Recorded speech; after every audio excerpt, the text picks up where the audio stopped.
1월 11일 수요일 온전함을 이루는 인생이란 제목으로 마태복음 5장 33에서 48절의 내용입니다. 먼저 기도드립니다.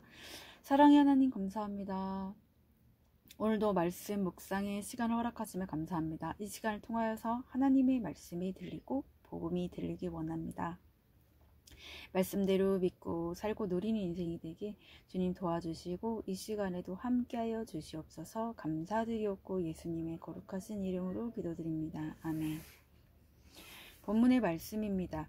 또 옛 사람에게 말한 바 헛 맹세를 하지 말고 내 맹세한 것을 주께 지키라 하였다는 것을 너희가 들었으나 나는 너희에게 이르노니 도무지 맹세하지 말지니 하늘로도 하지 말라. 이는 하나님의 보좌이며 땅으로도 하지 말라. 이는 하나님의 발등상이미요. 예루살렘으로도 하지 말라. 이는 큰 임금의 성임이요. 내 머리로도 하지 말라. 이는 내가 한 터럭도 희고 검게 할 수 없음이라. 오직 너희 말은 옳다 옳다 아니라 아니라 하라. 이에서 지나는 것은 악으로부터 나느니라. 또 눈은 눈으로 이는 이로 갚으라 하였다는 것을 너희가 들었으나 나는 너희에게 이르노니 악한 자를 대적하지 말라. 누구든지 내 오른편 뺨을 치거든 왼편도 돌려대며 또 너를 고발하여 속옷을 가지고자 하는 자에게 속옷까지도 가지게 하며 또 누구든지 너로 억지로 오리를 가게 하거든 그 사람과 심리를 동행하고 내게 구하는 자에게 주며 내게 꾸고자 하는 자에게 거절하지 말라. 또 내 이웃을 사랑하고 내 원수를 미워하라 하였다는 것을 너희가 들었으나 나는 너희에게 이르노니 너희 원수를 사랑하며 너희를 박해하는 자를 위하여 기도하라. 이같이 한즉 하늘에 계신 너희 아버지의 아들이 되리니 이는 하나님이 그 해를 악인과 선인에게 비추시며 비를 의로운 자와 불의한 자에게 내려주심이라. 너희가 너희를 사랑하는 자를 사랑하며 무슨 상이 있으리요. 세리도 이같이 아니하느냐. 또 너희가 너희 형제에게만 무난하면 남보다 더하는 것이 무엇이냐. 이방인들도 이같이 아니하느냐. 그러므로 하늘에 계신 너희 아버지의 온전하심과 같이 너희도 온전하라. 아멘. 도움말입니다. 발등상은 발을 올려놓는 받침을 말합니다. 35절에 큰 임금의 성은 하나님의 도성이라는 뜻으로 예루살렘을 가리킵니다. 36절에 내 머리로도 하지 말라는 머리로 맹세하는 것은 약속을 지키지 않으면 생명을 잃어도 좋다라는 뜻입니다. 터럭은 사람이나 짐승의 몸에 낳은 길고 굵은 털을 말합니다. 아주 작거나 사소한 것을 비유적으로 이르는 말입니다. 세리는 이들은 유대인들에게 세금을 징수해 일정액을 로마에 상납한 후 폭리를 취했기 때문에 동족으로부터 반역자라고 천대를 받았습니다. 이방인은 이스라엘 밖에 있는 사람을 말하며 유대인은 이방인을 개나 돼지처럼 생각했습니다. 본문 요약입니다. 하나님 백성의 의는 서기관이나 바리새인의 율법적인 의가 아니라 하나님의 온전하심을 닮아가는 것입니다. 그 의는 하늘이나 땅으로도 맹세하지 않고 악한 자를 대적하지 않으며 원수를 사랑하고 박해하는 자를 위해 기도하는 것입니다. 오늘의 중보기도는 전 세계 선교사들이 원수를 사랑하고 박해하는 자를 위해 기도함으로 하나님의 온전함을 보이게 하옵소서. 아멘. 본문 해설입니다. 첫 번째, 맹세하지 말라. 33에서 37절의 내용입니다. 헛 맹세의 근원은 자기 사랑입니다. 이는 우리가 자신의 거짓된 모습을 숨기고자 맹세하기 때문입니다. 또한 우리는 하나님의 말씀을 이기적인 동기로 사용하거나 믿음 있는 사람으로 보이려고 맹세할 때도 있는데 맹세 자체가 나쁜 것이 아니라 맹세를 오용하는 것이 나쁜 것입니다. 하나님의 주권을 인정하는 사람은 진실한 삶과 다른 사람을 살리는 겸손한 언어로 모든 일에 옳다와 아니라만 정확히 해야 합니다. 이것이야말로 하나님이 우리의 맹세와 상관없이 우리를 온전한 인생으로 이루어 가시는 분임을 인정하는 태도입니다. 적용 질문입니다.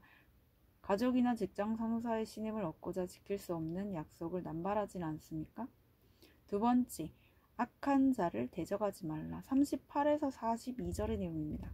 눈은 눈으로 이는 이로 갚으라는 법은 피해를 받은 것보다 더 크게 복수하려는 것을 막으려는 법입니다.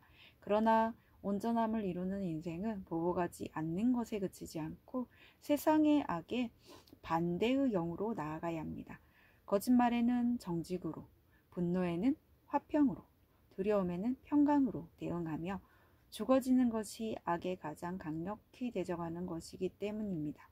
악을 악으로 대적하지 않고 나의 필요보다 다른 사람의 필요를 먼저 채워줄 때 정욕대로 대적하고 싶은 내 속의 악이 가지치기 됩니다. 적용 질문입니다. 가정과 학교, 직장에서 상대방이 싫어하는 것을 내가 억지로 요구하는 것은 무엇입니까? 세 번째, 원수를 사랑하라. 43에서 48절의 내용입니다. 우리가 하나님과 원수되었을 때 예수님이 우리를 죄에서 구원하시려고 십자가에 못 박히심으로 원수를 사랑하라는 말씀을 몸소 실천하셨습니다. 그리고 하나님은 악인과 선인 모두에게 해를 비추시고 비를 내려주십니다. 그래서 구원받은 우리가 이루어가야 할 온전함의 기준은 원수를 사랑하는 것입니다. 그러나 원수를 사랑하는 것은 내 힘으로 할 수 없습니다. 먼저 예수님을 십자가에 못 박은 죄인이 바로 나임을 직시하고 그런 나를 위해 목숨까지 버리신 예수님의 은혜를 알아야 합니다. 적용 질문입니다. 상처받았다는 이유로 그동안 안부를 묻거나 무난하지 못한 지체가 있습니까? 오늘 기도하기는 하나님이 주신 명령이 참으로 엄하고 가혹하다고만 생각했습니다. 그러나 그 명령은 저를 지키고 보호하시려는 하나님의 사랑이었습니다. 원수를 사랑하기 싫어서 맹세도 하고 정욕대로 대적도 했던 제가 죄인 중에 죄인임을 늘 잊지 않고 아버지의 온전함을 따라가게 하옵소서. 아멘. 묵상 간증입니다. 분노의 하신이란 제목으로 서주환님의 말씀 적용글입니다. 군인이신 아버지는 늘 아들인 저를 냉혹하게 대하셨지만 유독 누나는 많이 아끼셨습니다. 반면에 어머니는 누나보다 저를 더 많이 챙겨주시며 아버지의 부족한 사랑을 채워주셨습니다. 그러다 보니 저희 남매는 매일같이 싸웠고 늘 분노가 가득했습니다.